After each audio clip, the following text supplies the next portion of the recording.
চলে আসলাম সুপার মার্কেটে। কালকে ঈদ, কারণ খাওয়া তো লাগবে, একটু ভালো করে রান্না করা লাগবে, কারণ আমাদের নসিবে তো আর জোটে না। এখানে গরু ছাগল কিনে কোরবানি দিব, তারপরে খাবো। এখানে ওই আমরা যতটুকু নসিবে আছে, রিজিকে আছে, মার্কেট থেকে কিনে আনবো, তারপরে খাবো।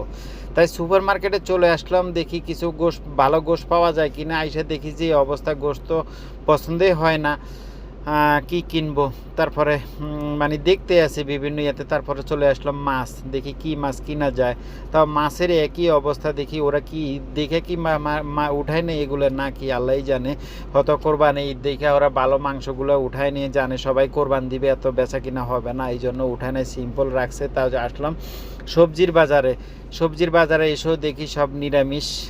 আমরা হয়ে গেলাম নিরামিষ, কী করবো এখন। দেখি এক সুপার মার্কেটে পাই না, হয়তো অন্য কোথাও যাব, যদি রিজিকে জুটে ভালো কোনো কিছু পাইলে হয়তো নিব, রান্না করব, কালকের ঈদটা আমরা শেষ করব। এটাই আমাদের